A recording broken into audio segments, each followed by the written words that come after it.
Asia cup లో ఇవాళ India Pakistan మధ్య ఫైనల్ మ్యాచ్ జరగనుంది. రాత్రి 8 గంటలకు మ్యాచ్ ప్రారంభం కానుంది. ఆసియా కప్ లో మూడోసారి రెండు జట్లు తలపడుతున్నాయి. లీగ్ దశలో సూపర్ 4 లో పాకిస్తాన్ ను చిత్తు చేసింది టీమిండియా. మూడోసారి ఆ జట్టును ఓడించి టైటిల్ సొంతం చేసుకోవాలని భావిస్తోంది సూర్యకుమార్ సేన. ఆసియా కప్ లో టీమిండియా ఇప్పటి వరకు ఆడిన అన్ని మ్యాచ్లు గెలిచింది. అందుకే పాకిస్తాన్ తమకు పోటీయే కాదన్నారు టీమిండియా కెప్టెన్ సూర్యకుమార్ యాదవ్. అయితే టీమిండియాను ప్లేయర్ల గాయాలు వేధిస్తున్నాయి.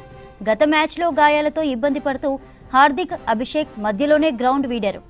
అయితే గత మ్యాచ్లో రెస్ట్ తీసుకున్న బుమ్రా మళ్లీ ఎంట్రీ ఇస్తున్నాడు.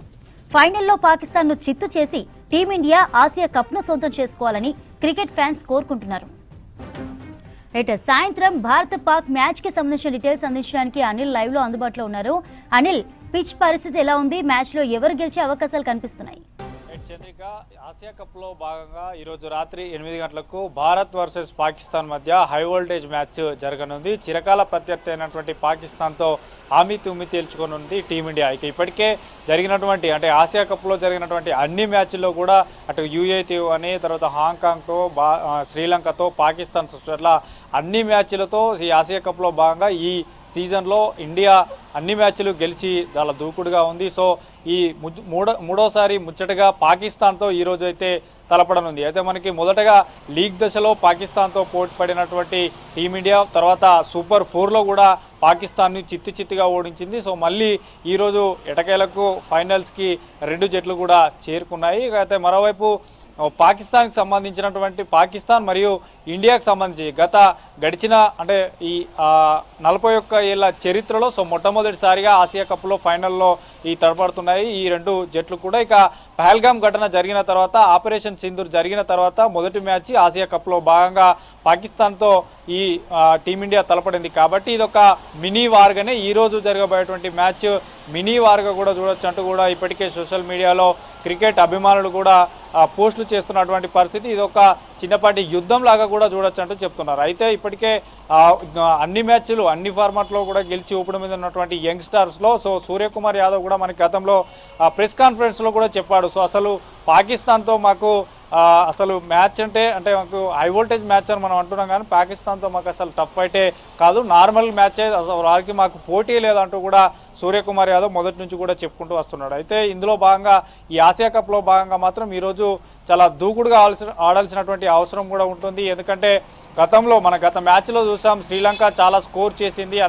శ్రీలంకకు సంబంధించినటువంటి కొంతమంది యంగ్స్టర్స్ కూడా అందులో సెంచరీ చేసినటువంటి పరిస్థితి కూడా మనం చూసాం. ఎందుకంటే ఆ శ్రీలంకలో ఉన్నటువంటి బ్యాటింగ్ లైనప్ కానీ, బ్యాటింగ్ పవర్స్కి సంబంధించి కానీ మన పాకిస్తాన్లో అంతగా లేవని కూడా క్రికెట్ అనలిస్టులు చెప్తున్నటువంటి మాట. సో ఏదైతే గతంలో జరిగినటువంటి మనకి టీమిండియా కూడా కొంత నెగిటివ్స్ కూడా ఉన్నాయి. ఎందుకంటే గత మ్యాచ్లు చూసుకున్నట్లయితే ఫీల్డింగ్ కానీ, క్యాచ్లు మిస్ చేయడం, సో ఇట్లాంటివి అన్నీ కూడా సరిదిద్దుకొని ఈరోజు జరగబోయేటువంటి మ్యాచ్, ఎందుకంటే చిరకాల ప్రత్యర్థి అయినటువంటి పాకిస్తాన్తో ఆమీ తుమ్మి తేల్చుకున్నటువంటి పనిలో ఉన్నారు కాబట్టి సో ఖచ్చితంగా ఈరోజు ఎట్టకేలకు కప్పు గెలవాలన్నట్టు చూస్తున్నారు. ఇక మరోవైపు ఇప్పటి వరకు ఆసియా కప్లో దాదాపు 8 సార్లు టీమిండియా కప్పు గెలిస్తే కేవలం 2 సార్లనే పాకిస్తాన్ ఇప్పటివరకు ఈ ఆసియా కప్ హిస్టరీలో గెలుచుకున్నట్టు మనకి కనిపిస్తుంది. ఇక మరోవైపు ఈరోజు జరగబోయేటువంటి మ్యాచ్కి సంబంధించి ఈ నో షేక్ హ్యాండ్ వివాదం కూడా మొదటి నుంచి మనకు కనుకొస్తుంది. ఎందుకంటే పాకిస్తాన్ పహల్గామ్ ఘటన తర్వాత, ఆపరేషన్ సింధూర్ తర్వాత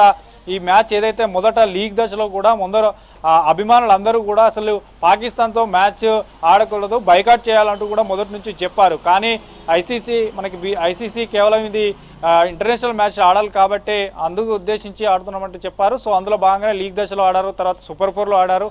సో ఈరోజు జరగబోయేటువంటి మ్యాచ్ కూడా ఖచ్చితంగా ఆ యొక్క మినీ వార్గా కూడా చూస్తున్నారు. ఇక మరోవైపు ఇప్పటికే గాయాల పాలైనటువంటి గత మ్యాచ్లో గాయాల పాలై మధ్యలోనే గ్రౌండ్ వీడినటువంటి అభిషేక్ శర్మ, హార్దిక్ పాండ్యా ఈరోజు ఎట్లా ప్రదర్శిస్తారనేది కూడా చూడాలి. ఇక మరోవైపు గతంలో గత మ్యాచ్లో బూమ్రాకి కూడా రెస్ట్ ఇచ్చారు. ఎందుకంటే శ్రీలంక ఇప్పటికే ఈ లీగ్ నుంచి అవుట్ అయిపోయింది కాబట్టి సో రెస్ట్ ఇవ్వడంతో ఈరోజు మళ్ళీ బూమ్రా రీఎంటర్ అవుతాడు. తర్వాత వీరికి తోడుగా అటు స్పిన్నర్లు, మన గత మ్యాచ్లో అంతకుముందు జరిగిన 2-3 మ్యాచ్లు కనుక చూస్తే స్పిన్నర్ కుల్దీప్ యాదవ్తో పాటు వరుణ్ చక్రవర్తి, అక్షర్ పటేల్ పూర్తిగా దూకుడుగా ఆడారు. సో ఎక్కడికెక్కడ బ్యాట్స్మెన్ని కట్టడి చేసేటువంటి ప్రయత్నం చేశారు, స్కోర్ని కట్టడి చేసేటువంటి ప్రయత్నం చేశారు. సో వీరందరూ కూడా సమిష్టిగా ఈరోజు పాకిస్తాన్ బ్యాట్స్మెన్స్కి చుక్కలు చూపించాలని చెప్తున్నారు. మరోవైపు మొదటగా కనుక ఎందుకంటే ఫస్ట్ మొదటి 10 ఓవర్లు బ్యాటింగ్ అనుకూలిస్తుంది పిచ్. సో బ్యాటింగ్ తర్వాత కూడా బౌలర్లు బ్యాట్స్మెన్ని కట్టడి చేసేటువంటి ప్రయత్నం కూడా చేయాలి. ఇక మరోవైపు మొదటగా ఎప్పుడైతే పాకిస్తాన్కి సంబంధించి మొదటి 2-3 వికెట్లు పోతే కనుక సో ఎక్కువగా వారిపైన నెక్స్ట్ వచ్చేటువంటి బ్యాట్స్మెన్ పైన ప్రెజర్ ఉంటుంది కాబట్టి సో ఎక్కువగా వికెట్స్ని పైన ఫోకస్ చేయాలి. ఫోకస్ చేస్తే మాత్రం ఖచ్చితంగా ఈరోజు ఆసియా కప్లో ఫైనల్లో కప్పు ఖచ్చితంగా ఇండియాదే సొంతమవుతుందంటూ కూడా అనలిస్ట్ చెప్తున్నారు. సో మరోవైపు ఇప్పటికే మన ఇండియాకు సంబంధించినటువంటి బ్యాట్స్మెన్ ఓపెనర్ అభిషేక్ శర్మ కూడా ఇప్పటివరకు ఈ సీజన్లో హైయెస్ట్ స్కోర్గా నిలిచాడు. 300 పైగా స్కోర్కు కూడా ఇప్పటివరకు అతనికి సొంతం చేసుకున్నాడు. ఏ టీం సొంతం చేసుకున్నటువంటి యంగ్స్టర్ అభిషేక్ శర్మ కూడా మన మొదటి నుంచి టీమిండియాలో ఓపెనర్గా చాలా పరుగులు చేస్తున్నాడు. ఈయనకు తోడు అటు శుభమన్ గిల్ కూడా పుంజుకోవాల్సి ఉంటుంది. దీంతో పాటు సంజు సామ్సన్, సూర్యకుమార్ యాదవ్, కెప్టెన్ అయినటువంటి సూర్యకుమార్ యాదవ్తో పాటు అటు తిలక్ వర్మ, అక్షర్ పటేల్, తిలక్ వర్మ కూడా చూడవచ్చు మన తెలుగు రాష్ట్రానికి చెందినటువంటి ప్లేయర్స్.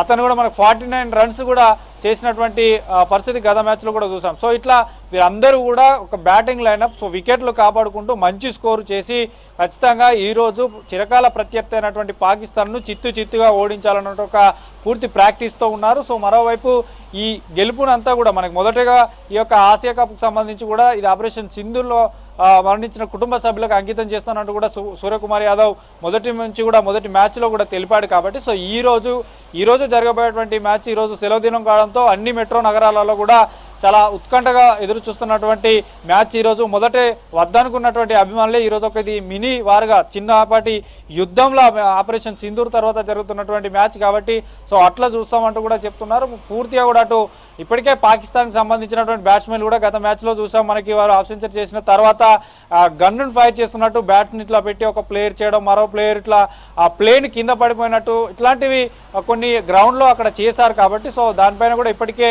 ఐసీసీ చర్యలు తీసుకుంది, వారిని పిలిపించి అక్కడ కొన్ని చర్యలు కూడా తీసుకున్నట్టు తెలిసింది. సో మొత్తానికి అయితే ఈ రెండు చిరకాల ప్రత్యర్థులను రెండు జట్లకు సంబంధించి మొత్తం హై వోల్టేజ్ మ్యాచ్ ఈరోజు ఇంటర్నేషనల్ స్టేడియం దుబాయ్ వేదికగా మాత్రం జరిగిపోతున్నాయి. అక్కడ పూర్తిగా ఏర్పాట్లు కూడా చేసేశారు. సో ఈరోజు జరిగినటువంటి మ్యాచ్కి సంబంధించి ఇరు జట్లు కూడా బలాబలాలు మాత్రం చాలా టఫ్గా ఉంటాయి. అటు పాకిస్తాన్కి సంబంధించి కూడా షాహిద్ అఫ్రీని కానీ సో చాలామంది ప్లేయర్ నవాజ్ కానీ కమిన్ మెండిస్ కానీ సో వీరందరూ కూడా పూర్తిగా అంతా కూడా సిద్ధమైపోయింది. అక్కడ దుబాయ్ ఇంటర్నేషనల్ స్టేడియం వద్ద మాత్రం ఈరోజు జరగబోయేటువంటి ఫైనల్ ఫైట్కి అంతా సిద్ధమైపోయిందని చెప్పొచ్చు చంద్రిక.